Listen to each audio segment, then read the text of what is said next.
This week on the podcast, we're joined by Patrick Klepek to discuss video games, parenting, and everything in between. We've also got a review of Winter Burrow and discuss the Steam Machine. And on the Pixel Picks Showdown, we crown the best Xbox exclusive game.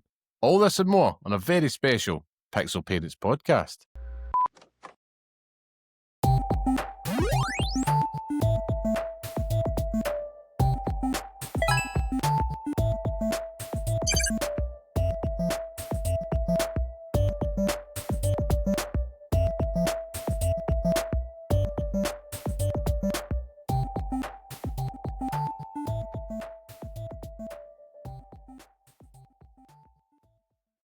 Hello and welcome to the next episode of the Pixel Parents Podcast, the show that discusses all things gaming from the perspective of parents. I am your host, Liam Kirkkelvin. I am joined by the bearded one, Scott, the Tastemaker Curry, and this week we've got a really special guest joining us, founder of Crossplay, veteran games journalist, and one of the most thoughtful voices in games media today. It's Patrick Klepek. Patrick, welcome to Pixel Parents. How are you doing today? I'm wonderful. Thanks for having me. I'm going to tell my children that I'm going to send a clip of it. Look, this is what your dad does while you're at school. And you're like, oh, you play video games all day. Like, no, I'm thought of as a thoughtful thought leader in video games media. Show some respect, 5-year-olds. Quite right. Again, thank you so much for taking the time to join us, Patrick. We want more of that thoughtful voice on the show, so it's a awesome privilege to have you here. I don't know if that's a compliment or a diss to me, to be honest with you. You know what it is. Take it however you'd like, Yeah. It's open to interpretation. Absolutely. I mean, before we get into things on the show, we do like to do a little check-in to see how we've all been. Scott, how have you been so far, man? How's your week been? Very well. It's pretty early on in the week, so I've not really got anything to moan about, but ask me in a few days' time and I might have more to say about it. I think I'll get to that. Patrick, how have you been? I mean, what have you been up to? What games have you been playing? Keen to find out.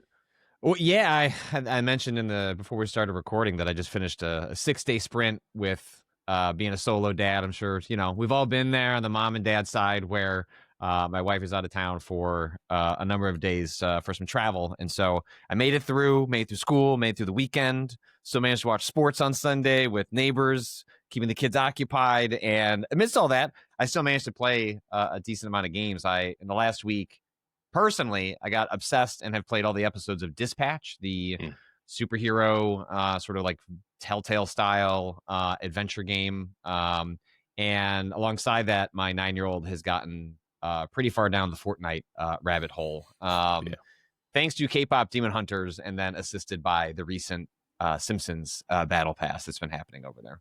I was listening to the most recent episode of Remap Radio this morning at work and listening to the trials and tribulations of Fortnite with a little one as well. So it's been interesting to see how you've taken to it, because we managed to miss that with my daughter with K-pop Demon Hunters. She's obsessed with it.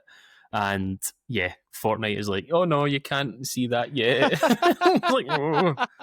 Well, it was tough because one of the at the end of the night, when like everyone's devices are away, we've done whatever homework or obligations. The kids love to sit down and just watch trailers, so we'll load up like different YouTube, like IGN or Rotten Tomatoes or other places that just have movie trailers or video game trailers, and they, like many young children, have been obsessed with K-pop Demon Hunters for months now.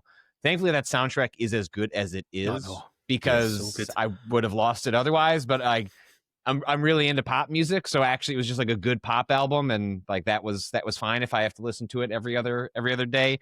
But we came across this K-pop Demon Hunters trailer that was promoting the Fortnite collaboration, and that was where my 9-year-old was like, oh, I've heard of Fortnite.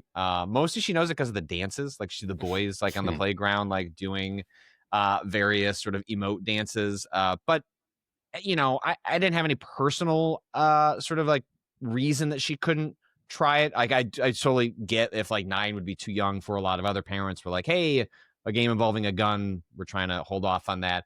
I find Fortnite cartoonish enough that that didn't really rise to me personally. It was more that the games she has played are more of the Roblox variety, Minecraft variety, in which it's mechanics and gameplay systems aren't the most important element. It's more about role playing and avatar customization or social interactions with friends or strangers. And so Fortnite was like, hey, like this is a game where like you're managing an inventory, you can die. And so it was interesting because the 9-year-old got very into it. And her younger sister wanted to kind of go along for the ride, but like just could not grok the controls like enough to do anything except to be pretty frustrated. But the 9-year, so instead we sort of separated where when I'm putting the 5-year-old to bed, that's the window for the 9-year-old to play Fortnite. It's like, hey, you've got about a 20-minute window where I'm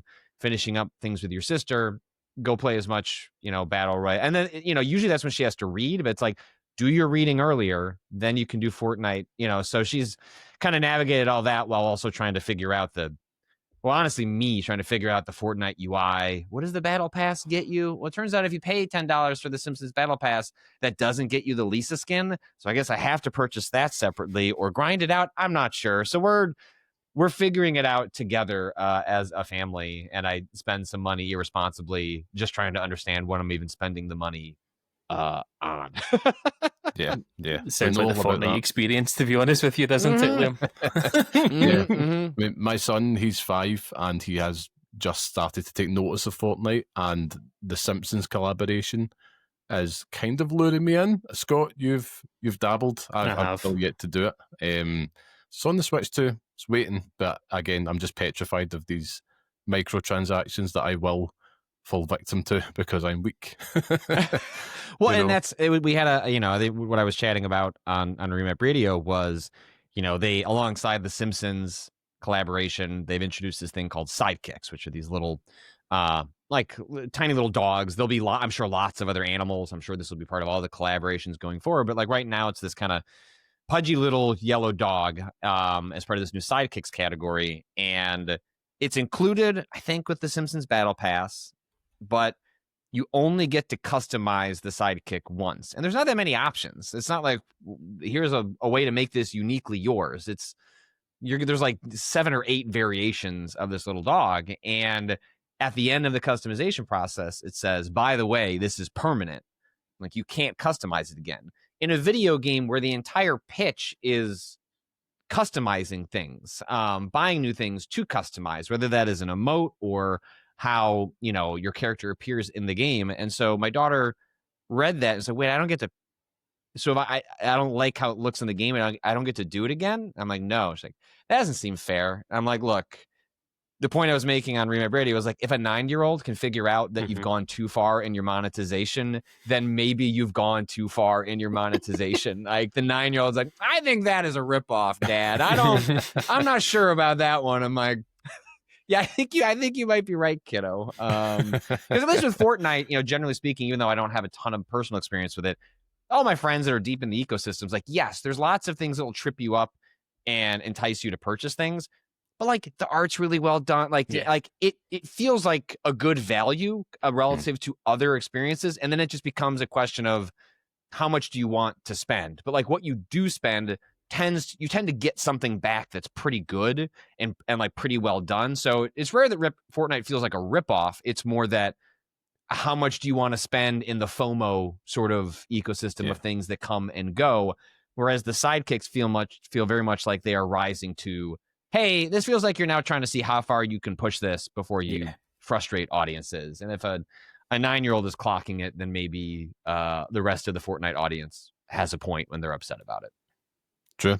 Very true indeed. It's something that I think we all are, we're all parents. It's something that we're going to have to deal with increasingly. You mentioned 9 years old, you're smack bang really at the start of not being able to avoid all of that, I would say. And it's something I'm conscious of and a little bit terrified of as well, because, we've seen it over the past 10 years, and any kids in the family, nieces and nephews and stuff, when it gets to their birthday, it's always get me V-Bucks, get me something like that related to microtransactions. And it's been a new norm for so long.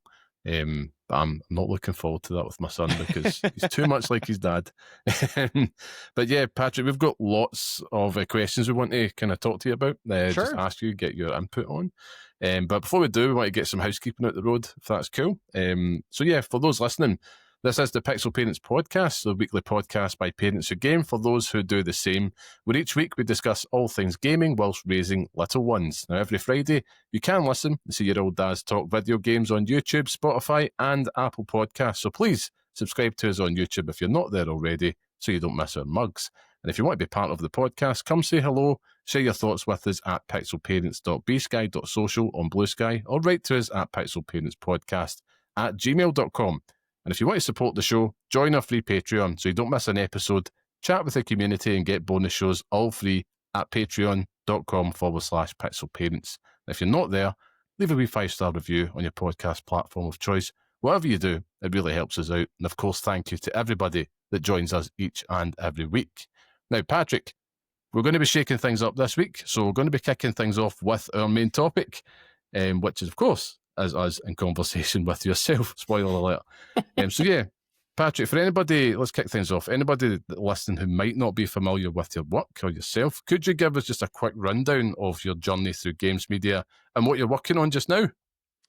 Yeah, I have been writing about video games in some form or another since I was probably 14 years old or so. I'm, despite not looking it, am 40 years old. I feel 40 years old. I just don't look it. And at some point that will catch up to me. But, I got in on the early days of the internet, in which, anyone that's, about my age, if you know GeoCities or Angel Fire, or like these free online web hosting platforms, where you'd go to a website and it was frames or no frames, web rings. Like that's the era I got into, discovering that I had an early knack for writing. And then, what am I going to write about? Well, all I was doing was reading EGM and playing video games. And when I got into high school, I had to start thinking about, like, what am I going to do with all of this? And journalism was a way of, like, well, I can tell my parents that I have picked out a degree. And so I got into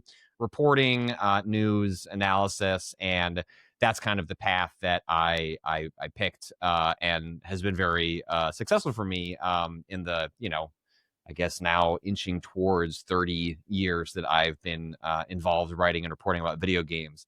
The funny thing is when people ask, like, how could I do what you do? It's like, well, one important part of my career is that I just happened, the online places I chose to hang out in by complete happenstance, which is a website called Gaming Age, their chat room happened to have editors from EGM.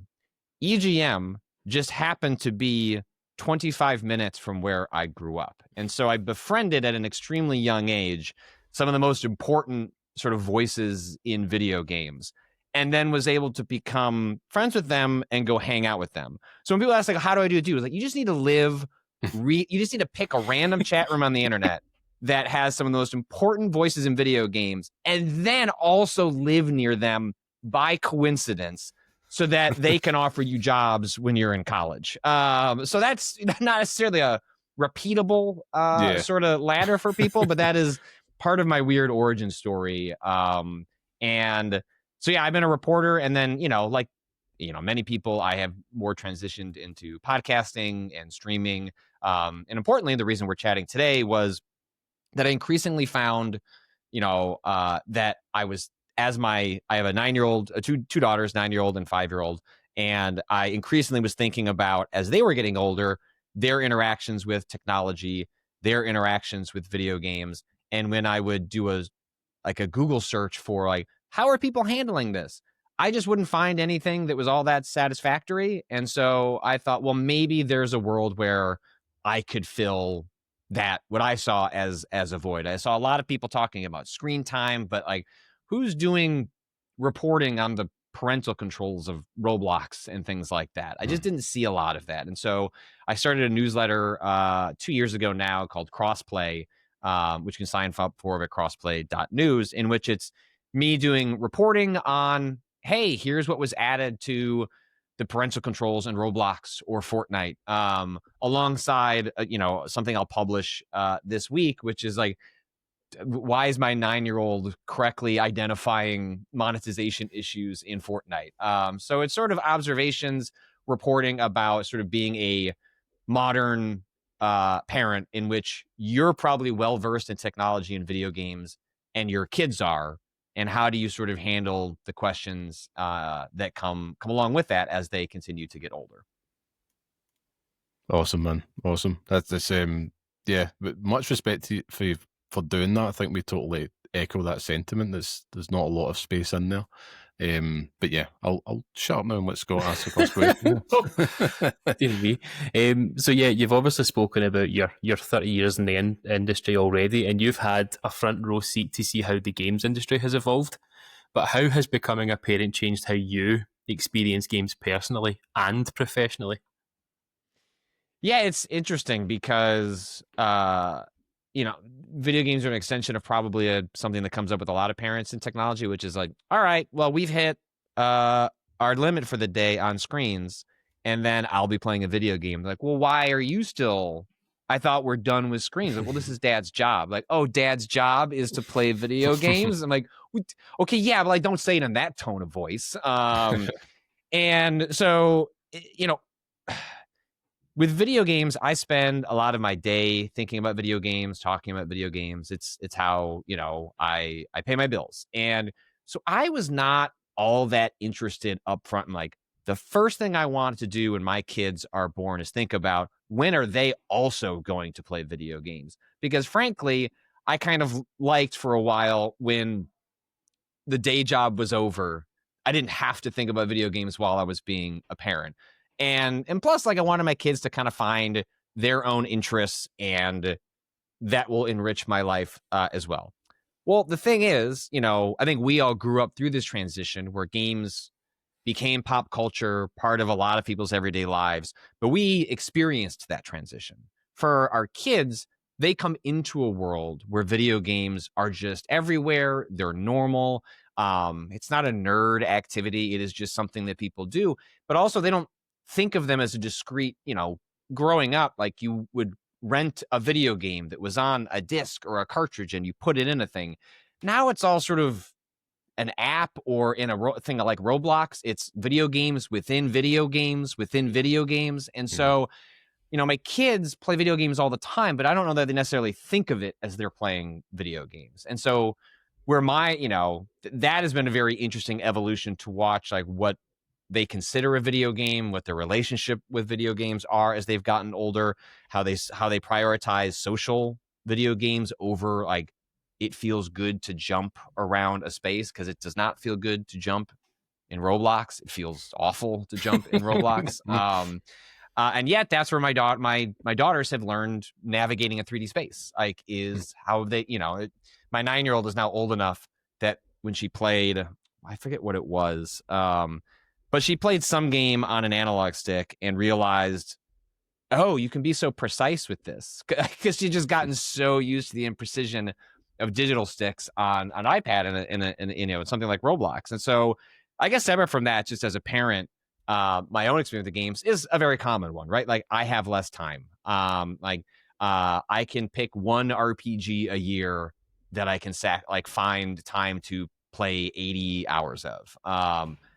That's kind of going to be it. Otherwise, it's sneaking in an hour, 2 hours, here and there, and watching that add up. I've really liked playing a game like Dispatch this past week because the episodes are 45 minutes to an hour, and then they end. And it's like, do you want to be done? I do want to be done.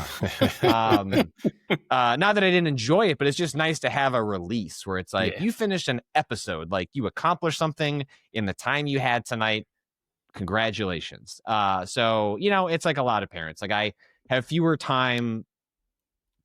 amounts of time for the big games that I would love to play. And so it's a lot of reshaping what kind of games I do like to play, what games do I have time for, and how that balances up against, the free time that I do have. Awesome. I think you've kind of answered the next question that I had lined up, so I'm just going to skip ahead because you've touched on it there, and it's all about time. That it's that time management piece, isn't it? And many of our listeners on the show appreciate that feeling about the parental guilt, finding time to play a game, but how do you personally balance, your work life, your family life, and still keeping that joy of gaming alive? Yeah, I mean, I mean, that is tough, right? Because like it's unique in my situation where to a certain extent I have to keep playing games to like on the treadmill of the job of like I need things I can talk about on a podcast, and that's an existential part of the job in general, which is just when you turn a hobby into a job. I was explaining it to somebody who didn't quite understand what I did for a living. I was like, look, I don't all day what I do is like admin work and like writing and like much more boring stuff than playing a video game. It's like, do you like okay, let's say you probably like drinking. You maybe don't get to drink as much as you'd like to because you got to be a responsible parent. Now, what if you had to drink every night from like 10 to midnight? And like, you don't want to drink tonight. You drank yesterday. I'm sorry, you have to drink tonight. Like, it's your job to drink tonight from 10 to 12. And that's a little bit of like what it is with video games sometimes with me. It's like, all right, my wife's asleep, my kids are asleep, trash is out, I've done all my obligations. I am so effing tired. I don't really want to play a game, but I should probably play a video game because I need to for my job. And so it's interesting. Like, I play lots of games. I'd be curious what your experience is for the two of you. I play lots of games where I have fun, it's enjoyable, but there are a few that sort of like break through to be sort of a transcendent experience. And Silk Song was one of those recently that I played, in which like I'm heartbroken that it's over, because also relieved because it was bringing a lot of stress and pain and mental anguish into my life, but also it's rare to play a game that feels like that game reminded me like along the way of turning a hobby into a job. Like, why do you do this? Like, why did this medium speak to you? Like, why does spending this much time on a game, like, is it worth it? And like Silksong was one of those games where like, it is all worth it. Cause like occasionally you play something that just speaks to you on such a guttural level that it reminds you why you do it all in the first place. And I play lots of games that I really enjoy and are fulfilling and I have fun with. And then occasionally you get something like that. It's like, that's why I started to do this when I was 14 and I'm still doing it when I'm 40. And not many games come along like that, but occasionally you get one like that and it's tremendously satisfying. It's funny you should say that. Silksong and Hollow Knight this year for sure, but for me, Liam will testify to this. Baby steps for me has been almost therapy. I've enjoyed every single moment of it. It's been honestly terrorizing me, but I can't stop thinking about it since I've played it. It's like I need Nate back in my life, but I just don't know if I can go back. No, there is, a game like Baby Steps, a game like Silksong. They're both, some of my favorite game experiences are the extremely difficult ones. And Baby Steps, Silksong are both like, Baby Steps isn't a platformer, but it like plays in a similar space of like manipulating, physics and an object in a space. And I have, extreme confidence. Like, I know I'm good at these types of games. I know if I play one of these, I can accomplish what's in front of me. And I find such a deep satisfaction in a game that I know I am good at that pushes back on me, especially when the tendency is going to be, I think, when you're a parent and you have limited time and you want to feel like you've spent that time doing something. Well, a game like Baby Steps or even a game like Silksong, like, you might not technically, I started on this boss 2 hours ago. I didn't beat that boss. So what did I accomplish in the last 2 hours? But like, I could tell you a story, just like you could tell a story of, well, I may not have gotten to the top of this thing I was trying to climb, but like, I've learned a lot along the way about how I'll eventually get to the top of that climb. And that, I feel like that's a real interesting tension as a parent is, in the same way that it's like really appealing to watch like an episode of television versus a movie is like, well, because I can feel like I did something with the limited free time I have. Yeah. And that often means that you don't end up spending time with things where you might have trouble articulating what did you accomplish in that 2 hours? Because it can feel unsatisfying to not see the credits or the end of a level, etc. Yeah, totally, man. I mean, whilst we're on the subject of confessing games that we can't stop playing just now, I will go next. Mine's right now is Power Wash Simulator 2 for the same thing. I don't accomplish much, and I'm probably doing that virtually when I could probably be doing it in real life and being a little bit more productive, and between everything else. But yeah, that's totally with you with that. There is those games where you spend a whole evening and you've not got any further, and then you end up thinking about it all day when you're doing the more responsible, important stuff in life, I suppose, and not the fun stuff in that regard. And you're like, right, okay, after today's grind and after I've had some fun with the kids and all that, I'm going to go back and try and beat this. And yeah, that is quite an interesting relationship. I've never really thought about it that way before. It's a good point. When I had this great moment playing, well, I can say great in retrospect. It did not feel great at the time, where Silksong was bringing out the most frustrated version of myself in front of my children. Often I wasn't playing it in front of them, but sometimes I was, or they were, doing something off to the side. And there's I forget what's the name of the boss, the judge. What's the final judge? The last judge or something like that. Last judge.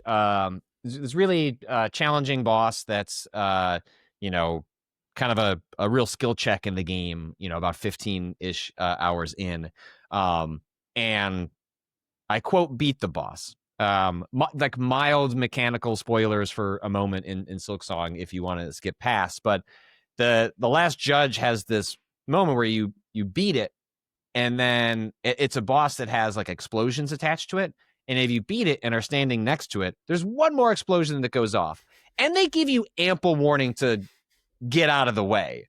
But I put together a good fight. I beat the boss. My 9-year-old knew that I was like struggling. She came over. She's like, I think you're going to do it this time, Dad. And I'm like, I don't think I am, but thank you for the support. And then this when you beat a boss in Silksong, kind of an explosion happens on the screen. It's a really gratifying moment to know, like, yes, like that was the blow that ended the fight. I set the controller down. She comes over and she's like, pick me up. Like, I'm so excited you beat it. And I'm watching on the screen as this happens and the screen explodes. And I thought to myself, well, surely the game would not be so cruel as to not give me credit for beating the boss, because I did beat the boss. Mm-hmm. Now maybe I'll go back to the last checkpoint. I'll go back to the boss arena and I'll just be able to keep walking. That was not true. The game did not give me credit for being the boss. I died, and I had to do it all over again. I put my head in my hands, and my daughters say, "Are you okay?" I'm like, "I didn't beat the boss." She's like, "But I saw the screen." I was like, "I didn't." He blew up while I was picking you up. She's like, "Oh, I'm so sorry." I'm like, "It's not. It is your fault. It's not your fault. I'm not going to hold this one against you, but Dad's going to have to do it again." And I, at that point, I kind of worked out the fight and got through it pretty quickly. But it was a tremendously funny moment of my kid wanting to be happy for me, but sort of setting me back as a result of it. I mean, this isn't something I have lined up, but since we're on the subject, because my son is kind of going through this strange boss aversion just now. Okay. Where any game, it's Donkey Kong Bonanza, of all things he's playing just now, but he's playing Mario Odyssey, a lot of the Nintendo games, as you'd expect. But any time he comes up against a boss, he just doesn't want to play it. He's got a real anxiety, I suppose, around tackling bosses. And I'm like, right, got to put the dad hat on here. This is an opportunity to teach him, sometimes things in life are hard and you can overcome if you just try, and it's just not happening. But I mean, has that happened with your daughters at all at any point? Like, have they experienced something similar? Yeah, well, it's interesting because I think a lot, this is not every, kid, but I think a lot of kids who are coming up sort of in the Minecraft, Roblox generation, in which there's a greater emphasis on freeform creativity and less of an emphasis on challenge and difficulty and objectives and failure. And it's a different way of conceptualizing a video game, which is more creativity or social. I often describe Roblox experiences as social first, sort of like mechanics second. The mechanics exist to produce a social interaction for its audience. And so what I've learned interestingly is I think you would traditionally say Nintendo, family-friendly company, makes games for families. And then when young kids who come into video games a different way, which like they're not coming into video games because of Nintendo, they're coming into video games because of Minecraft or Roblox, you discover pretty quickly that actually Nintendo does not provide all that many accommodations for like really young, inexperienced players, or the ones they do have are frustrating and limited. Mario Kart is actually their best example of like having, there's options where the cart won't fall off the track, and like it'll generally kind of keep you centered, and you can and it'll sort of keep you going in the right direction. It'll accelerate for you instead of having to press a button. You can use tilt controls instead of having to fiddle with an analog stick. And then you can alter those in a way that, as you get older and want to take more control, which is great.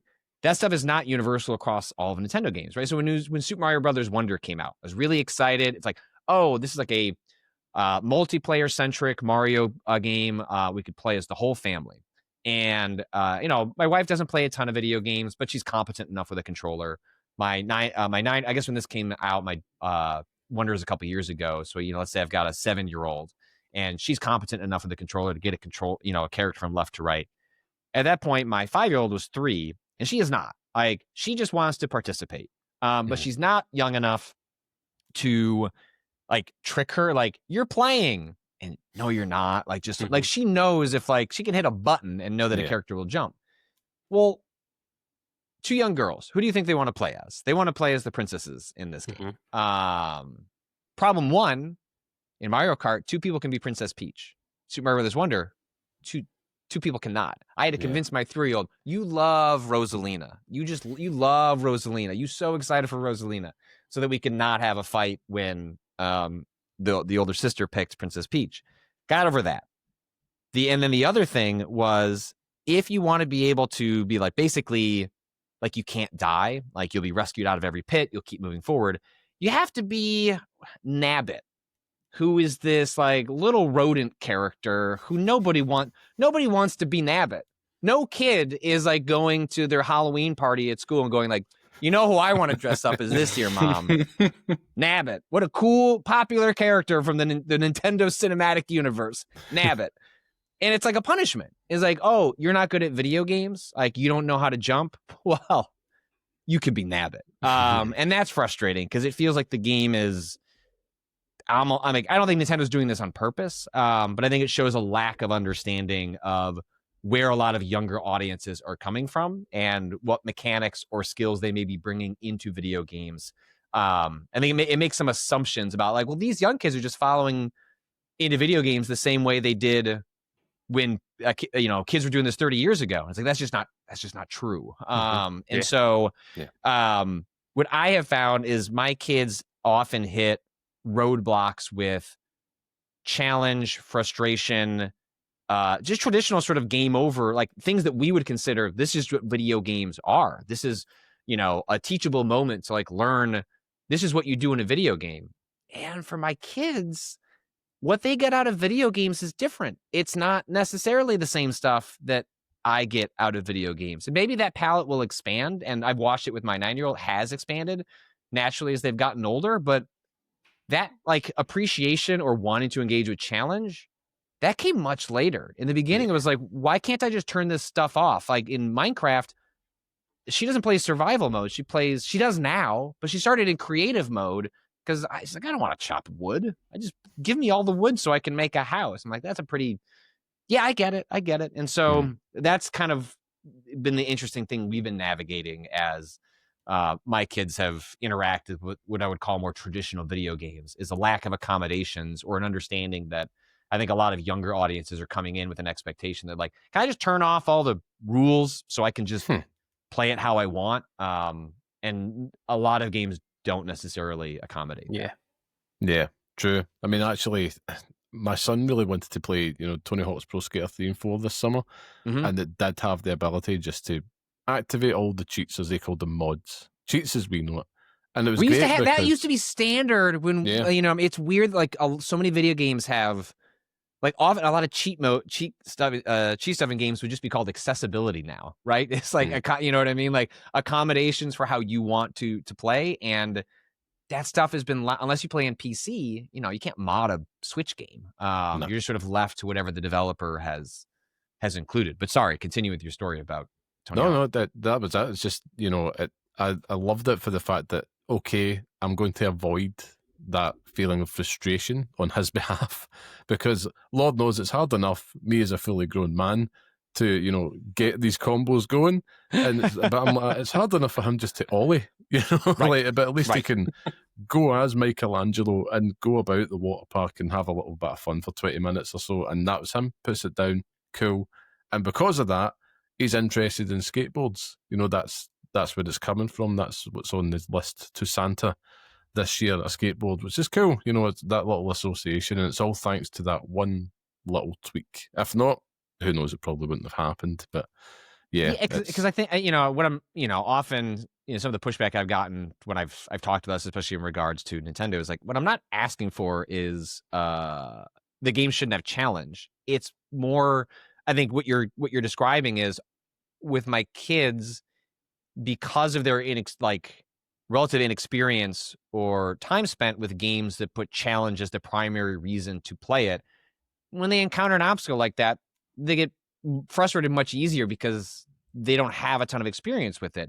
And so I appreciate the opportunity to turn that stuff down or off, because look, I think my kids might love this game, but I need this game to like give them a chance so that they can like so, you know, when they play a platformer, like, give me an option where like they just get yanked back up and put exactly where they were. Don't start them back at the checkpoint or the beginning of the level. Like, let that be an option for the player to turn on and off. Because what I noticed was that, like, I would then find games that accommodated where they were at, so they could have, like, why are video games fun? Like, they needed a better on-ramp than what a lot of other games were providing. You know, like an Astrobot, for example, which became a favorite of both of my kids. Yeah. My 5-year-old never progressed past the first level. She just repeats the first level over and over again.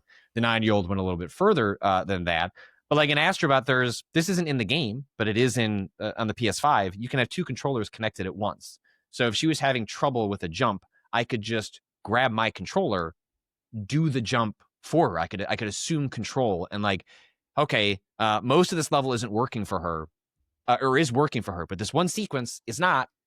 My options here are she stops playing this game or I do that for her. And like being able to have those moments where you can help, you know, kind of your kid get over a hump so they can keep going is, I wish more games had accommodations like that.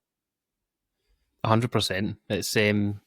It's tough. It is tough out there as parents trying to sort of make it easier for our kids to be able to play these games. And with Donkey Kong Bonanza, my daughter's struggling with it now. But to come back to you, Patrick, and talk a bit about crossplay, it's about, you've obviously said it's about games, life, and everything in between. How does that ethos shape what stories you publish or pursue? Yeah, I mean, it's a lot of it is just driven out of what am I, you know, kind of observing day to day with my kids. The funny thing is, when I started Crossplay, I made the assumption that, oh, my kids are probably going to get really into video games and I'll have a lot to write about what they do. And then for about a year and a half, like, my kids just don't care about video games. I mean, they do, but just not to an sort of obsessive or degree.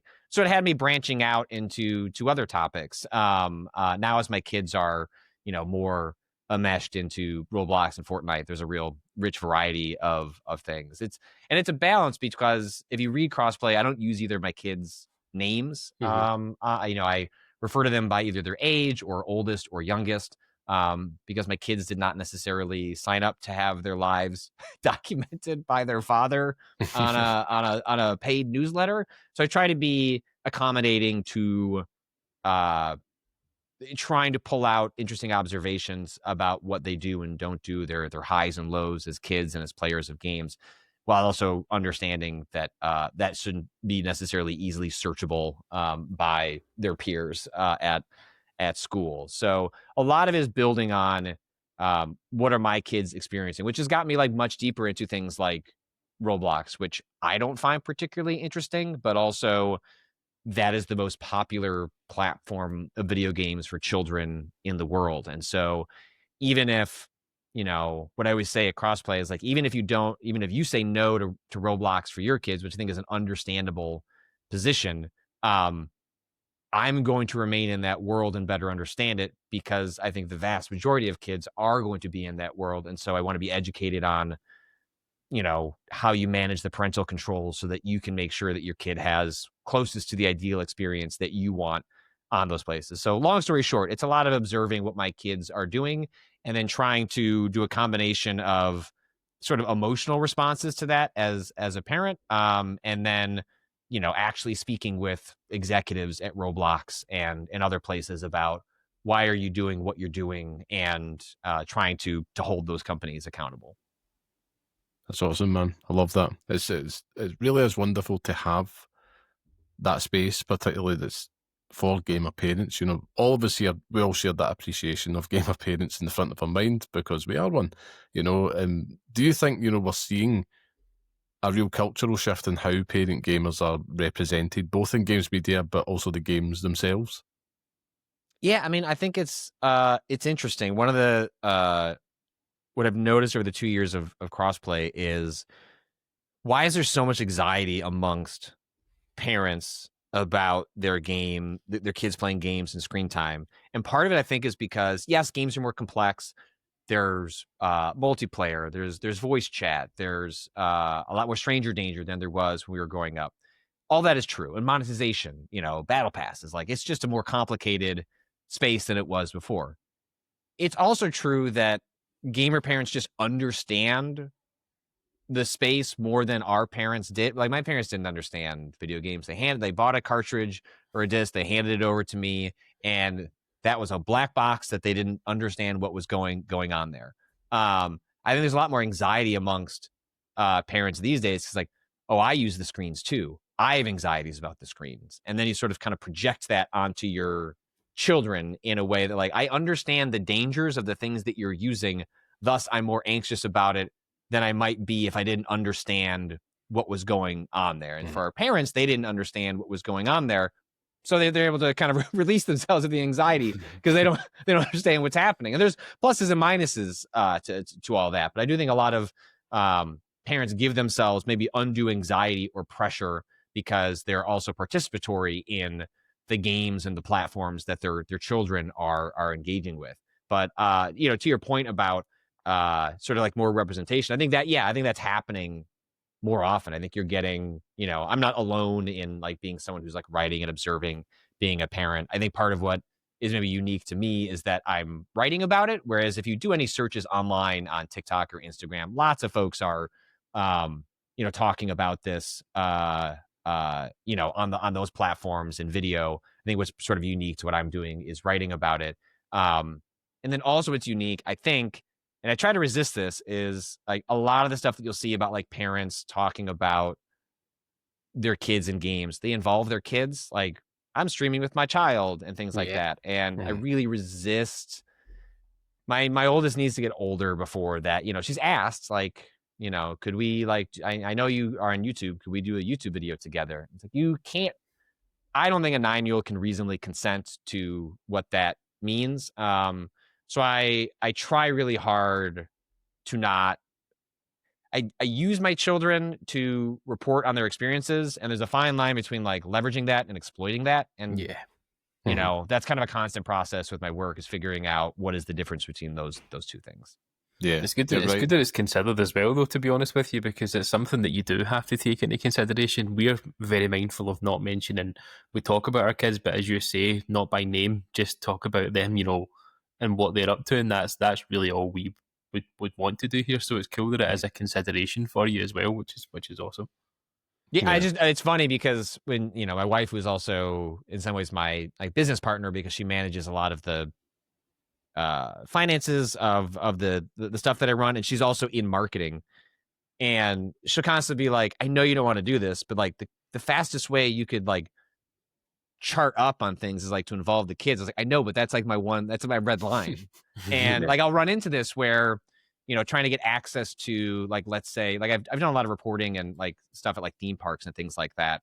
I'll run into, like, to get participation from different companies or like a Disney or something like that. Like, they want my kids to be involved, and it's like, well, if they're involved, I'm going to blur their faces and I'm not going to use it. And they're not going to be in like a fun TikTok post. I'm like, oh, all right. I was like, wow, I can see where I'm limiting myself and my ability to get access by not exploiting my children.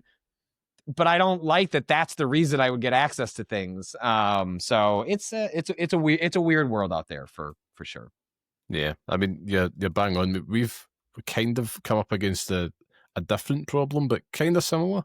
We're trying to get access to some games and that, so we can talk about it in the show. And our angle's always been to talk about it, from the parents' perspective, like yourself.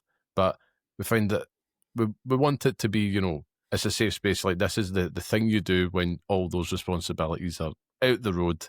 When it comes to getting access to stuff, they're like, oh no, because it's 18, it's Peggy 18. We don't want you to promote that to kids. They're like, no. It's going to be just talking about it to adults. We're not talking to the children. But it's still fairly new waters, I suppose, in that regard. And you're right. There's so many voices out there, a lot of which is nothing. No judgment if you want to use your kids in the content and that. It's just I want to be clear. Like, I think there are people who do, there is lots of people do that, and it's just fine if that fits your family. That just makes me. It has always made me a little uncomfortable. It's where it's something like, well, maybe when my daughter is older, I can feel like that is something that we're making a decision together. But that is not a line I've crossed personally just yet. Now, you touched on that there, which gives me a nice segue into some of our last questions here. But what's one game you can't wait to share with your kids once they're a bit older? That's a good question. I don't know. It's funny. I don't think my kids are just that into the types of games that I'm into. Because it's really been a reverse where I don't know that we're going to climb a ladder of sort of mechanical competency in a lot of video games where it's like, oh, now it's time for us to play, Super Mario Galaxy together or something like that. That's just not really my interests in games. Don't super align with my kids, and so it's kind of a reverse where I'm being pulled into a lot of games and experiences that don't align with my personal preference, and I end up learning a lot in that. Like, for example, like Minecraft, a game I deeply respect and have like zero interest in playing. Because like a good analogy is like when I was younger, like as a kid, if you put a thing of Legos in front of me, I'm just going to stare at them. Like, just make something. What? But if I got one of those, it's like build a pirate ship and follow the instructions and like build this. I loved doing that.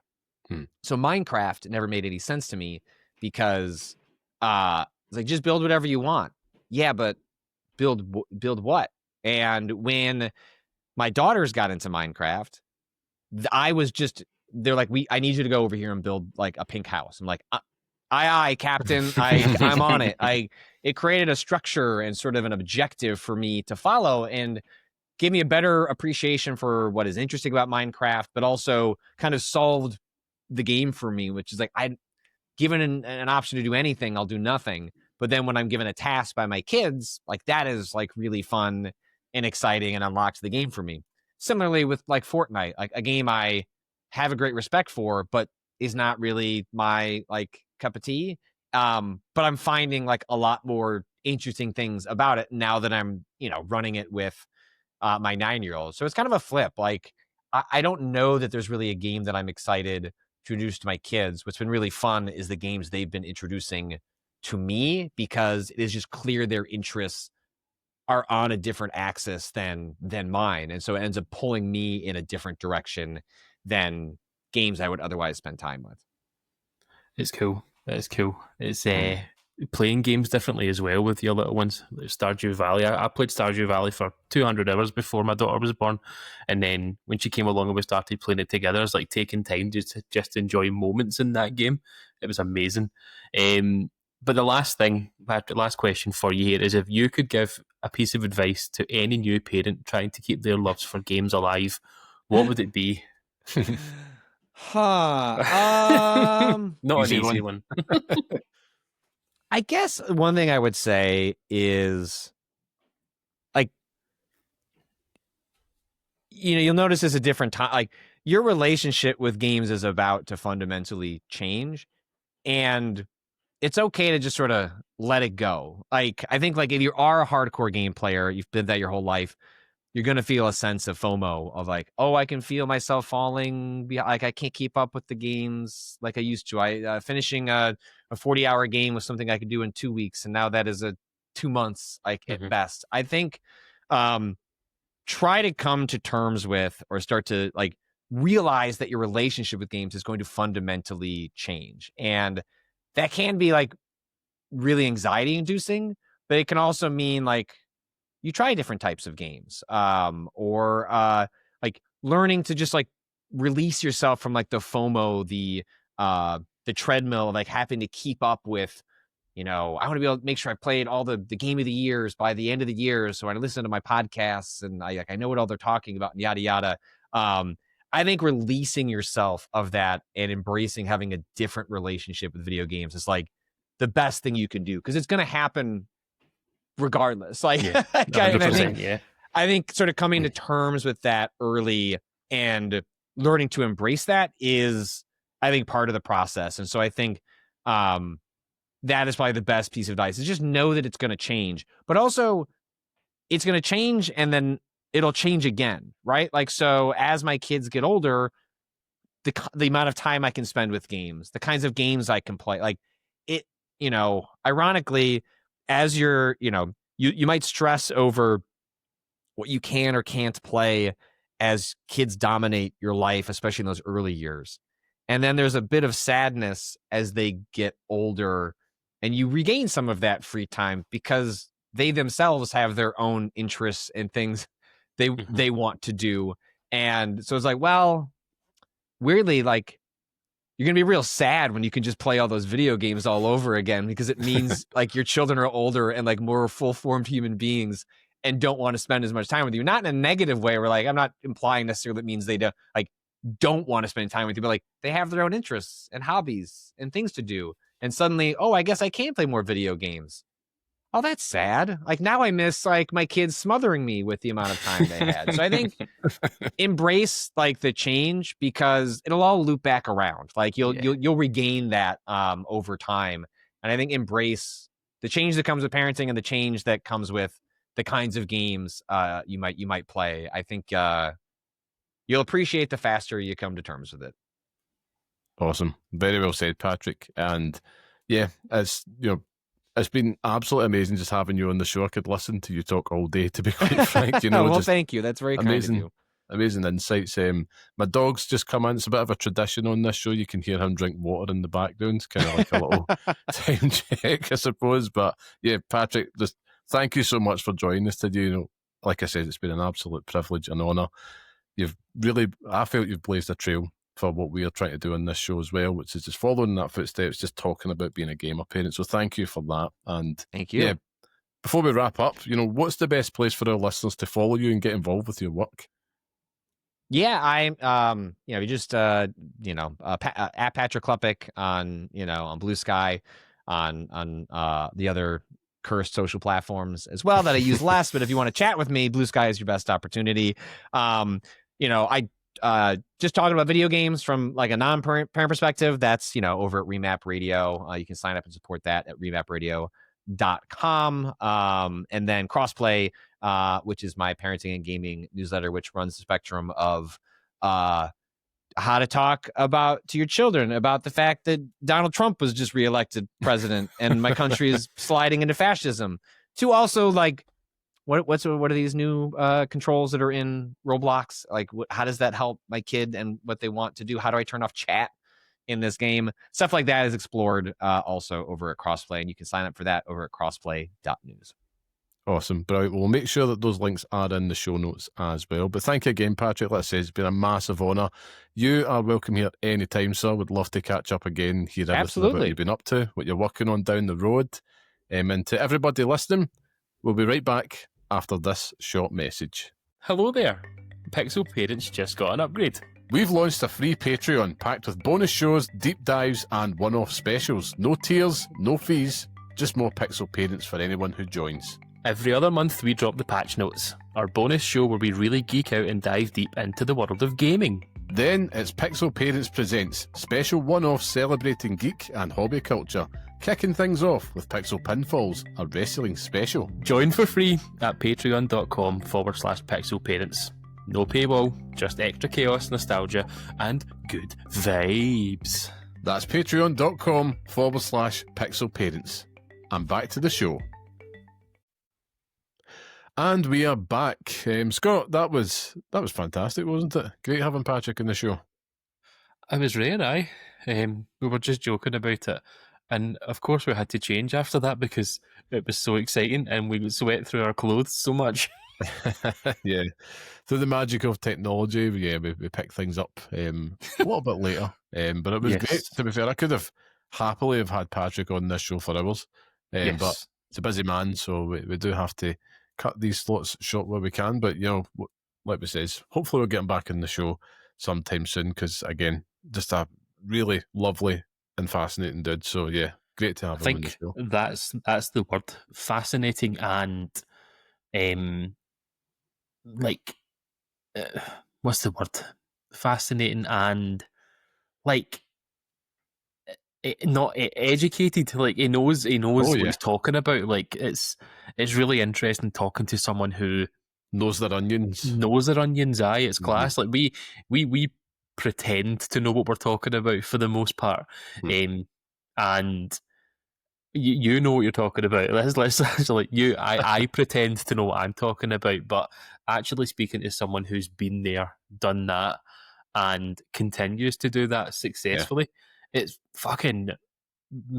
so interesting. Just picking the brain. Wild, man. Really is, and there's a reason he's one of the most respected and you also say beloved games journals out there, because he's actually walked the walk and still talking the talk, which is good. But yeah, amazing. Such an honour to have him on the show. But we'll move on to the next parts of the show. Still got the rest of the podcast to crack on with. But we're going to kick things off here with a new segment, which we call NIBLS, which is News in Brief with Liam and Scott, which is the bite-sized gaming news roundup for busy gamers out there. So let's go get into it. It's been a bit of a busy week, Scott. This is where I get to do my John Mackay impression here. But you got Grand Theft Auto 6 has been delayed to the 19th of November 2026. A sore one, Scott. A sore one. It is, but also is it? I'm impatient. No, you're impatient, yeah. If anything, it's led to me making the most ridiculous purchase I think I've made in a very long time, and I've bought quite a lot of stuff this year. But I'll save that. I'll save that for next week. People can. That's the hook for next week. People can tune in for it. But I've made a really stupid purchase, and I'm so excited for it. I cannot wait to dig into it. I'm gonna find out beforehand. And then you will find out later. You will, but it's probably one of the most expected delays. To be honest with you, like Rockstar do this, and they're probably the only company that can get away with it. And the fact that it coincided, at the same time where they just managed to lay off 30 employees, it's let's just sweep that under the rug by announcing a fucking huge delay. It's I see what you're doing, Rockstar. I see this shit. Yeah, that was that. I mean, to sum up for me, yeah, disappointed, but not really that surprised. They've did it with Red Dead. They did it before in the past, and let's face it, they could probably do it again. Do we see it? I mean, it's likely, but I'm not surprised if they do cook it for longer. If it gets to November, it's nah, we want the spring. They're almost just single-handedly pissing off the rest of games publishers out there because everybody's now got to move around it. But yeah, they didn't even give us the courtesy of another trailer or anything as well, just to fucking soften the blow. It's I know. You're not getting it now. Wait for a fucking trailer whenever. All right. Yeah. Yeah, no, it's not been not great news, but at the same time, that's one of the few exceptions where it'll be worth the wait. But we'll move on to the next story, because everybody's talked that to death. Something a bit more new, which of course there was a Super Mario Galaxy movie direct today, where a new trailer had released for the film. We know a lot of our listeners will be very interested in that because they'll have little ones as well that will be very interested in that, kids big and small. Scott, what did you make of the trailer? It's definitely more Super Mario movie. I liked the fact that Luigi was in this one more. and I hope that continues. If anything, I'd rather just Mario died in the first 5 minutes and Luigi just kept the whole thing on his back. But I'm not explaining that. Oh God! it's like, why is Mario dying? It's like, He's out of lives. He's out of lives. Chris Pratt had other commitments, but it didn't blow my mind, to be honest with you. It's what you expect, isn't it? Like, It wasn't until there was small touches in the trailer, and it was when I see my girl Rosalina there, and I'm like, this is it. This is it. They're doing the thing. It's voiced by Brie Larson as well, which is an interesting tidbit. I think it was Benny Safdie's going to be doing. Benny Safdie's doing Yoshi. Bowser Jr. Was it you? What's he doing? Doing Bowser Jr. Yeah. Oh God, I was like, so confused. We need to try and figure out who is voicing Yoshi. No, well, that's the thing. It's April. It's coming out next year. There's plenty of time. There was like, if you've played the Galaxy games, they're doing the thing, which is great to see come to life. I mean, I was watching it with my son, and we've been playing Super Mario Galaxy 2, and he was just absolutely buzzing. And in that 2.5 minutes, and he's a massive Jack Black fan as well. So watching, Tiny Bowser on that was amazing. And I just can't wait to take the kids to see it in the cinema. Taking them both to see the first one was a moment, and it was definitely one where I felt, right now these kids' films are probably, I feel like they're kids' films now. But that was, I didn't walk away going, this is the greatest film ever, but it was a good time. It was like how I felt with the Minecraft movie. Arguably, the Minecraft movie was a bit better than the Super Mario Brothers movie, but I digress. That is sacrilege, and I didn't hate the Minecraft movie, but it came and went like very quickly. Yeah, probably the only movie where Jason Momoa isn't intolerable. It's a great romp. It's a great romp. I think that's what we described it as. Anyway, next up on the list here, we also had a State of Play Japan this week. It was another State of Play, Scott. It was okay. Octopath Traveler 0, demo now live. First 3 hours of the game. Progress carries over into your actual save if you were to buy it. PS4 and PS5, should I say. Also got another glimpse at Marvel Token Fighting Souls, which looks fantastic. Elden Ring Night Rain DLC, if that tickles your pickle. And there was a lot of other stuff in there, which Cards on the Table just didn't really do a lot for me at all. But they did close the show out with announcing a new PlayStation 5 or a new PlayStation monitor, which has a little handy little dongle at the bottom of it that hangs off the screen where you can charge your DualSense, as well as a new region-locked Japan-only PlayStation 5. Not a new machine, it's just the PlayStation 5 they're selling in that region, which means I think it's only got Japanese language, available within it. Don't quote me on that. And that's going to be cheaper, around 350 smackaroonies an hour money, which is a good way to circumnavigate these absolutely dreadful tariffs. We'll probably start to see more of this, Scott, whilst the big sweet potato grifter is in charge. And do you know what? The turkey's finally finding out what happens when you vote for Christmas, I suppose. But anyway, I shall move on to the next one. What a way to describe it. If anything, Liam, this I managed to, catch up with the State of Play Japan, and I was shocked at how many times I heard the word PS4. Yeah, they're really pushing it, man. They're really pushing trying to upgrade to a PS5. So maybe this is a sign that the PlayStation 5 still has legs. Well, did you also notice that during it was a little bit different? They had their host, I can't remember the gentleman's name, but he was Yuji Kaji or something like that. Could have just made that up, but he's the voice actor for Hope. I hope for your sake you've not just made that. No, I'm sure it is. But he's the voice for Hope in Final Fantasy 13, which got my juices flowing.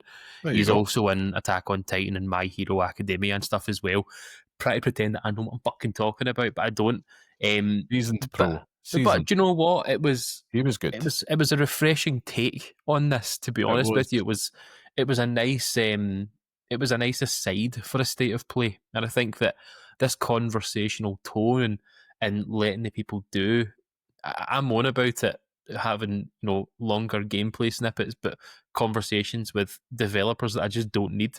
It's like, you bring the developers in first and then talk about it, and that's good. That's what I want to see, and then get into it. You were going to say something before I completely interrupted you there, by the way. No, you're bang on. It was a very clean and probably one of the better produced state of plays, and it had a nice flow to it, something they could hopefully take forward into future ones. It felt a lot more akin to an Xbox type. But what I will say is, if we have a voice actor for the US version or a British state of play, who is the voice? It's Ben Starr's everywhere, isn't he? He's just that's just the default answer. Yeah, on you, Troy Baker. He's having his Troy Baker moment. Yes, deserves it. Man, deserves it. He definitely does. I'm definitely wanting to buy that bilateral charity calendar featuring him. Anyhow, now come back to that state of play Japan. It's interesting, and I'm not going to talk about it today. There is an article in The Guardian this week just from the Future Class from the Game Awards and what's happened there. Jeff Keighley not killing himself in glory, but I think that's a conversation for another day, Scott. But it's interesting on the heels of that, you know, when he's ring-fenced so much coverage, and it seems to be like these Sony, Xbox, Nintendo, they're really starting to find their footing with this just now. We'll watch on. But what I will say is, what I found particularly interesting is that they had a PlayStation 5 on display, not a PlayStation 5 Pro. So I'm like, just what we were saying last week, they're almost pretending like this thing doesn't exist at this stage, which is mental. To play devil's advocate here, was it the PlayStation 5 that they're now selling in Japan? Yeah, of course. So we know why they're doing it, but that's still, why then. That's the answer, Liam. Stop shitting on the PlayStation 5 Pro. No, not at all. I love mine, but it's the fact that they didn't announce a PS5 Pro SKU just for Japan with a price drop. So who knows? But I know that's not the time and place. They're trying to get the broader audience here. I digress. The last piece of news we've got is Valve. They've revealed a brand new Steam Machine controller and Steam Frame VR headset. Big news, just kind of hitting us towards the tail end of this week. I can give us a little rundown of it. So it's a cube. It's about 6 times the power of a Steam Deck, they're saying, and basically it has the power just to play your entire library, of course, in the Steam library you've got there. Runs on Steam OS, very small. They're saying it's basically smaller than, you could hide it under a banana is what they've got on the website here, so it's roughly about 6 inches, this cube. All the usual stuff, saying that it's cool, quiet, all the rest of that. It has 1 gigabit Ethernet port, comes in 2 sizes storage-wise, 512 gigabyte and 2 terabytes as well. Has all your connectivity doodads, all the rest of that stuff. Go read about it if you're really interested in that. But what I will do is give a slight breakdown of what's under the hood here. And this is all pretty new at time of recording, so we're all just kind of digesting this. But CPU-wise, you've got an AMD Zen 4 6C and 12T as well. And you've also got a semi-custom AMD RDNA 3 GPU. It's got about 16 gigabytes of DDR5 and 8 gigabytes DDR6 VRAM. Need to take a breath here. As I mentioned, 512 gigabytes SSD or 2 terabyte SSD as well. And yeah, it supports up to 4K, 120 Hertz, HDR. Everything you'd come to really expect. Scott, what was your initial impressions to this news? Kind of dropping out of nowhere this week. I don't know, Liam. I honestly don't know. PC gaming is another fucking universe. Do you know what I mean? Like, you're talking about, you know, Dance Dance mega mixes and, you know, SKUs and CPMs and RFDs and, you know, TITs. It's zigzagas, yeah. It's fucking, you honestly might as well be talking a different fucking language, because there's no way my brain can comprehend that. The one thing I'm shocked by, because I didn't actually realise that it was so small. Now, some people might say 6 inches is, you know, is average, but the one thing for me, Liam, and we've learned about it with the Nintendo Switch, the games for the Nintendo Switch, is how does this thing taste? You're talking about digesting this. I want to know, if I was to put this Steam Machine in my mouth, what would it taste like? Do you know what? Maybe you should go investigate. I'll message Gabe Newell after this and say, Gabe, here, going to send us one of these Steam Machines so I can just put it in my gub, and I'll send you it back, mate. Well, We're going to find out soon because they're saying it's going to launch in early 2026. Will it be delicious? We do not know. For me, myself, I'm not interested in Steam Frame VR. To be honest with you, everything out of there, they're pitching it within this collection: Steam Frame, Steam Machine, Steam Controller, and Steam Deck. I still think the Steam Deck's probably the most appealing out of all of them. But again, I think it's cool that there's options there available for people if that takes your fancy. I will say the Steam Controller looks like it's a complete monstrosity, and you need to have thumbs the size of your index fingers. Your Blue Sky post about it today almost killed me. Those fucking massive thumbs. Yeah. That's all I thought. Looking at that, to be fair, it's a step in a better direction because I'm feeling quite nostalgic about it because I'm reminded of the original Steam machines, and that controller was a monstrosity, but this one, man, I'm just not sure. Anyhow, I'm sure you'll be able to, support it with other controllers because that thing is ugly, as I said. Not one I would want to hold or let alone taste in your case, Scott. But yeah, not something I'm going to be investigating myself. But Scott, is it something that you're tempted by next year? Treat yourself. We'll see. Okay. I'll wait for a Digital Foundry episode on it. Yes, well, there is actually one on YouTube now. I've done a breakdown. I'll watch it after this then, and I'll let everyone know. This is my big bag of cash there. Thank you. No, but yeah, it's up there, and that's pretty much everything that we wanted to cover this week. So this, of course, has been Nibbles, the weekend games, fast, fair, and hopefully useful. But Scott, it's time for us to move on to the next section, which of course is usually our first one, but we're changing things up this week. What you been playing? It's been a hell of a week, Liam. I've got a wee review coming for a game, but before I get there, let me just talk about two things, because you know what I'm like. I finished Hades 2. Oh, yes. I rolled credits on it. Now, finishing and rolling credits on a roguelike are two... Oh. We need a score, Scott. I'm doing this for insisting on a score, because I can't be kept in suspense before you tell me all the wonderful things that's for Hades 2? Yes. The more I played it, the less I liked it. But it's 100% a 9 out of 10. Okay. I don't think it's a 10, but I think that the insistence on having to complete this game 400 million times before you see progress is a bit of a pain in the arse. And I know that's the point, and I didn't complete Hades because of that reason, but I managed to persist with this and got through it. And I think now that I've finished it, I'll dip back in here and there. But it's a wonderful game, an absolutely wonderful game, and the perfect Switch accessory, I'd say. Like essential Switch gameplay. I've also found myself dipping back into Vampire Survivors for absolutely no reason. And if anyone had forgotten how good this game is and how good it feels, pick up the garlic and run through a row of bats in that game, and there is nothing like it. That feeling of just popping them off by the bundle is still as good now as it was then. The only thing that's better than that is a fully upgraded, evolved pentagram, and the constant bursting of that thing killing everything on screen. It's outrageous.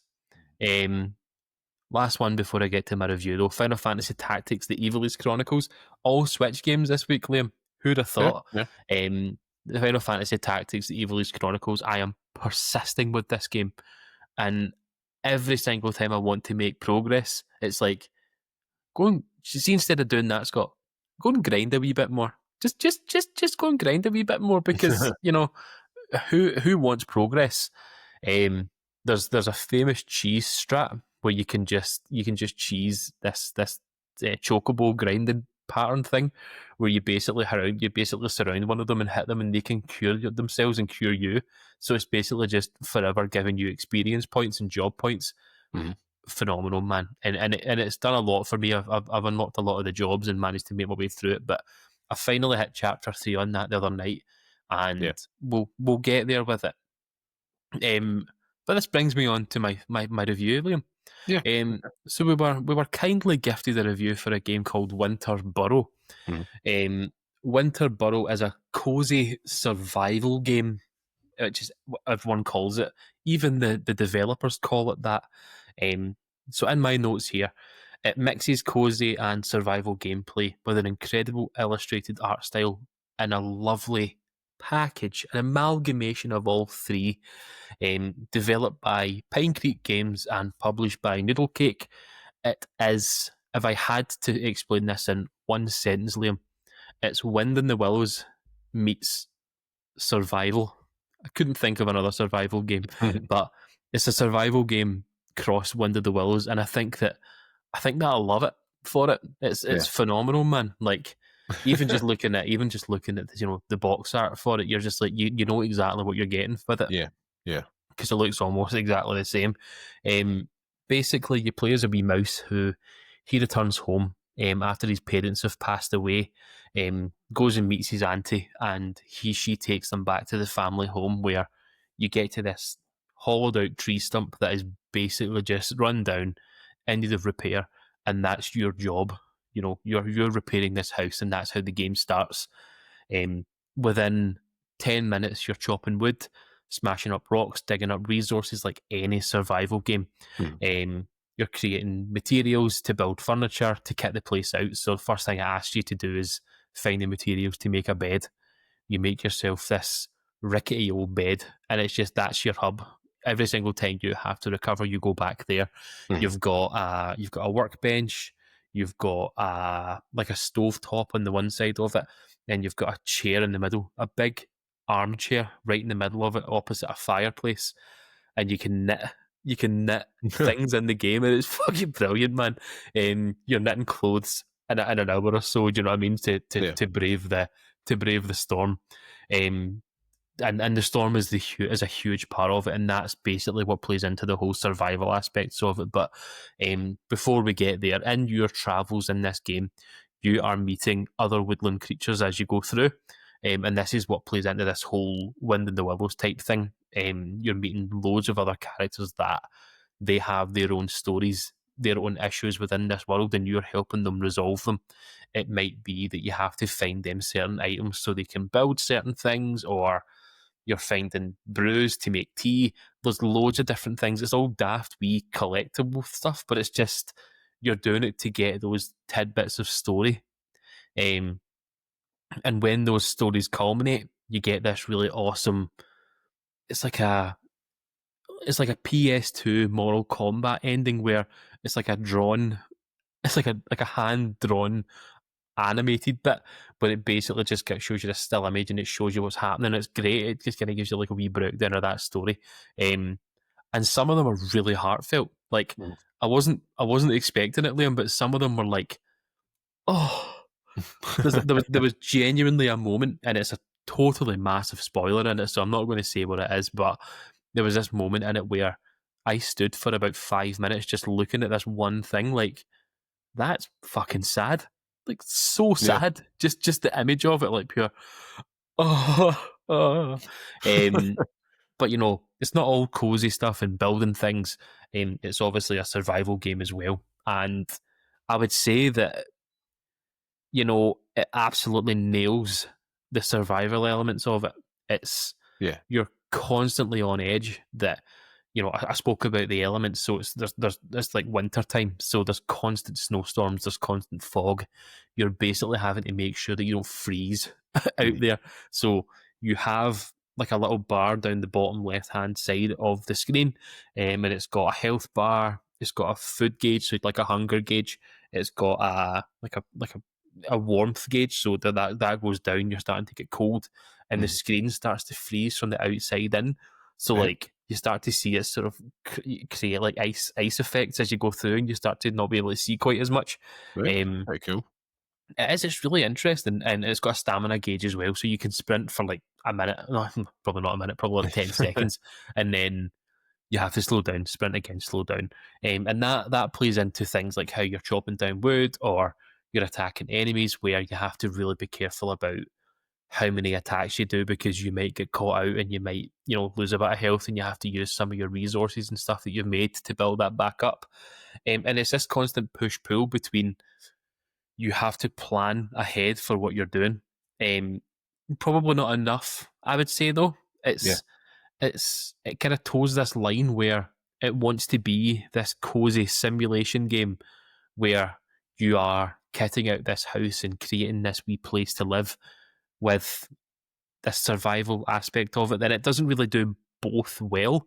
It kind of toes the line between the two of them, and I think that's one of the drawbacks for it. I think it can either be one or the other, and it's not doing both great.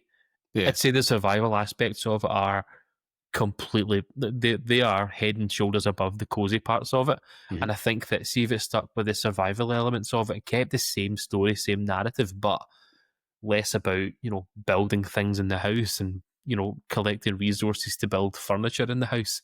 It's like, if it just stuck with this survival part, then I think that would be fine. Do you know what I mean? But Yeah. Because it's something that, you know, speaking to someone here who has sunk millions of hours into Stardew Valley and has built everything that possibly could be built, I didn't touch the furniture parts of it. I maybe built a few different things just to see what would happen. But it's not. It's cosmetic for the most part, and I didn't really feel like it was worth it by the end. So, you know, probably one of the drawbacks, but that's just a nitpick, to be honest with you. Yeah, Like, fair you're not tied into it, and I would say that I was checking out the Steam pages and things for it just to check, because it's had like a demo and stuff, and people have played it in early access, I believe, and a lot of the gripes were to do with not having a map. And I would agree to an extent where if there was something that, maybe not a map, but some markers on the map that could tell you where you were. Because I tell you this, Liam, every single time I have to go back to my house, I always get lost. Like, I could be within an inch of death, and I'm about 5 steps away from my front door that way. Like, I can't figure out where the hell I am. Even just like wee poles that you could put down that show you where you are, like an arrow, say go that way so you can go home. But again, nitpicky stuff. Do you know what I mean? Like, I think that for a game like this, it's the fact that I played it on Switch too. Was a real treat, and I think that on a thing like that, it has a home. Like, I think that this is the perfect title for a Switch. I tried to play it with the Wii one, and, you know, having to battle all the survival elements of it, it was just too stressful. Not being able to turn those off, just like an accessibility option so you could play the cozy parts of it was like, I wish there was something there with that, but, you know, that's not what it's about. Speaking of options, something for you, Liam, if you ever did want to play it, there's spiders in the game, but there's an option there that you can turn them off. So you don't have to fight them. So you can turn them off. You don't have to see them, which saves your bacon. I much appreciated that. It was a nice wee addition. I like to see it. But no, speaking about when it's available, so it's on Steam, it's on Nintendo Switch, and on Xbox, as well as Game Pass on Xbox. So if it is something that you're interested in, you know, if you've got Game Pass, 10 hours or so, they say, to complete. I got stuck right at the very end, and I mean, we're talking 10 minutes from the end of this game where I had to find something, and it turns out it was exactly where I'd been looking. So that was pretty annoying, but we got there in the end, and yeah, it's a worthwhile wee game, even just to sink a wee bit of time, and I think there's something to kind of continue with. So, if you're wanting a score, Liam, I'd say that the fact that it doesn't do everything not perfect, but not everything, you know, well. It does certain parts of it really well, and it captures a vibe. The art style, the music, the atmosphere. But again, just losing points for not being able to stick onto one of them more than the other. I'd probably give it a 7. I'd say it's a really good game, and one that I think that if you were interested in games like that, worthwhile giving it a go. Excellent. You heard it from the man himself. Go forth if you're looking for some type of cozy game. Then that's right there. 7 out of 10 is a good game, Scott. It's a good game, like we always say. No, but thanks for that. That was good. I was actually quite looking forward to this review this week from you, because we know with your love of Stardew, this just felt like just such a right fit for you when that one came about. So yeah, awesome, excellent stuff. I suppose for myself, I've just been continuing the path, really. I won't linger on this too long so we can get to the next segment, but yeah, Outer Worlds 2, just still loving that, scratching the itch, just usually reserved for a Fallout game, and I'm just making my way through that, so I'll report back when I think I've kind of got closer towards the end with it. How long have you played it for? I don't even know. It must be anywhere between 15 to 20 hours at this point, so I'm still fairly early on. I got through the first area and went to my second part, and I was like, why am I doing this? Like, why am I here? And I just turned it off and never turned it back on again. Not to say it's not good, great game, but just not the right time for me. So we'll get back to it. I've also been catching up on Dispatch. Again, really falling for the characters here, and it's becoming my favourite new TV show. I will look to come back to this once I have finished it with the full verdict. So that's what I'm going to aim to do over this next week. What I will say is, though, I have been playing it and taking advantage of the PlayStation Portal with this. Now, that recently received a big update where you can now do the cloud streaming, which is available on it. So anyone that was unaware, that missed the news, there was a cloud streaming beta. As long as you've got your PlayStation Plus subscription there, you can take advantage of the cloud streaming anywhere, and it doesn't have to be remotely connected to your PlayStation 5 to work, which is excellent. So it means as long as you get that connection and your subscription and your portal in hand, you're at the races, and you can play a lot of games that you own. Now, it was worthwhile going to check because not all of them are available, but Dispatch is one of them, and also Ghost of Yotei, for example, being another. So I had started just kind of dabbling with Ghost of Yotei on it, thinking I could do the platinum run. I was like, Christ, I've got Dispatch there to catch up on. And it was great. Sat on the couch, just had the volume up to max, just sitting back here in the den chilling out, and be able to make my way through it, and it worked absolutely flawlessly. I was really, really impressed by it, and it's really, in terms of an entry level of like that handheld experience, if you're wanting something like that, this has definitely put the Portal up a notch, and it's the little device that could. That's really it. Continuously impressed by it, considering with what it was day one to what it is now. It's amazing. I mean, you could effectively be playing the PS5. You could hand the Portal to somebody else in the house, and they can just stream a game. And they don't have to be connected. Connected to amazing. Absolutely amazing. But anyway, I'll come back with that. And as always, Power Simulator 2 has just been destroying my life, Scott. It really has been. Anytime I'm getting a chance of downtime, if it's not playing Outer Worlds 2, I've just been picking up the Switch 2 and playing that. It's probably one of the worst decisions I've made because I can just pick it up and play it now. I think I'm 15, 20 hours into the game, and I think I'm barely halfway at this point, which is insane. And it just keeps on giving the goods, and I'm at the point where I'm like, I hope this just keeps on doing this, because you can take your time, enjoy. But anyway, I've waxed lyrical enough about that. I think it's time now we move on to the final segment of the show, which is the Pixel Picks Showdown. So this is where each week we each pick a game from our chosen theme and decide which one lives on the hallowed Pixel Picks list, which is our definitive list of the best games we recommend and pass on to the next generation of gamers. Now, last week's theme, Scott, as you remember, it was Best PlayStation Exclusive Game, with Final Fantasy VII Remake Intergrade becoming the latest addition to the list. That specification is important. And in this week's showdown, you might have guessed it, we're going to be debating the best Xbox exclusive game we think should feature on the Pixel Picks list. Now, first off, as always, last week's one that goes last. Technically, did I swing that? Because it was you shouldn't have, but to be honest with you, I can't be arsed arguing it. So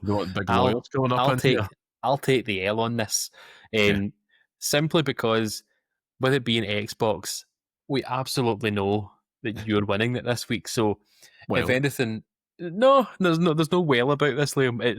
It's fine. You made a joke like, just say Forza Horizon 5, and it's like, no, I'm not going to do that. I am going to give time to some games that I think need and deserve a little bit of love. Okay. Well, I'll keep that then for the second part. Yeah, but yeah, we're on a little bit of an exclusive kick just now on the showcase, but on the showdown, sorry. But basically, it gives us a chance to right some wrongs, as you said, Scott. And There's a lot of games in it. So basically, the same as last week, it has to be an exclusive on Xbox at any time across the pantheon of Xbox consoles. Spoilers for what's coming next week, but we'll talk about Xbox this week. So I'm going to go with my honourable mention this week, Scott. And It's me. I'm first. Are you first? I'm Right, first. okay, you go first. I gave you it last week because you done so well. You forget how it works. I know. It's when you say last week's winner goes last, and I'm like, 80 something episodes in, and I still don't remember. No. My honourable mention for this week is an absolutely classic game, Liam. A classic title. One that some would admit, maybe not agree with me, but some would say that it does deserve a sequel. Developed by a very prestigious studio now, but back then, Liam, probably still as prestigious, but even so, back in 2014, before we saw Marvel's Spider-Man, Insomniac Game treated us to a visual treat. Okay. An audio heat, some weird feet in the game, Sunset Overdrive. Okay. I can just remember grinding on rails in this game, and that's pretty much all I can remember doing. That and tower defense. And do you know what? How many years has it been? 2014, so almost now 11 years later, I still think about it from time to time, saying I want to go back and play that game. You should. I should, but I'm not going to because I've got no time. But it's one of those games where I'm always just looking at it like I'd like to devote a wee bit of time to this because it was a wonderful game. And one that I don't think gets enough love, to be honest with you. I think that the fact that it is the game is the way that it is probably not. It probably doesn't do it any favors, but yeah, we'll leave it at that. My choice for this week, and do you know what? I'm going for it because I think that it does deserve some love with this as well. My choice for this week is a small title developed for the Xbox 360, developed by Miss Walker and Feel Plus and published by Microsoft Game Studios, released in 2007 in Japan and 2008 in Western territories. And I want to talk to everyone about a little game called Lost Odyssey. Even to this day, fucking disgusting how good this game is. One of the best intro sequences I think I've seen in a video game, bar none. Do you know what I mean? Story-wise, never finished this game, but story-wise, from what I've played of it so far, incredible. Like your character has lost his memory and he's living through all these different parts, and you can see flashes of dreams and stuff like that. It's class. Combat in it. It's basically, Liam, it's basically Final Fantasy 13 on the Xbox. That's the best way that I can put it. Final Fantasy 10 on the Xbox is great. The combat for it is sort of a bit more active. It's kind of like it's kind of doing what Expedition 33 done. Is it that? There was a game recently that done something to that extent, but I can't remember what it was. But basically, it's active. It's an active battle, so you can take part in it's a turn-based RPG, but you have active participation in each move. So you can hold down the right trigger and let it go at a certain point, and it does certain things, even when it comes into blocking and stuff like that. So it's great. And yeah, it's just one of those titles that if it was ever announced that they were remaking it, I think I would cry a little bit. A solitary tear would run down my face, and I would be pretty pleased about it. But I think that it also, if it was never remade, it would be one of those games that in time we will see just this wonderful praise given to it in the future. Yeah. And it's not going to win, but I just wanted to talk about it for 5 minutes, so thanks for letting me do that. Anytime. That's what we're here to do. No, good picks actually. Not as outlandish as I thought they would be. But yeah, I'll crack on with mine. I mean, I could have said Blinks the Time Sweeper, but Could have always said, yeah, could have. Shit. There's actually quite a lot of good ones in there. It's just about how you feel about them at the end of the day, like, because that's the joy. For me, I mean, there's 2 games here, and I could honestly pick either or. But what I'm going to do is both of them have spawned sequels. One of them that I'm picking here, and it's going to be my pick, was better than the sequel, and the one that's my honourable mention, I think, isn't as good as its sequel, and that is Fable for me, which will be my honourable mention this week. I think just that introduction to the world of Albion, albeit missing a few things that Peter Molyneux might have promised in the game, was still magical and wonderful, and it's something that it's an experience when you take yourself back to those early noughties when it came out. There wasn't much like that out there in terms of, a Western studio releasing an RPG of that quality, of that depth, and also feeling like your actions have consequence in the world, with the alignment of being good and evil effectively, and that even changing your physical appearance as well, which was awesome. The story itself as well, was pretty straightforward, but it's still one that still holds up today.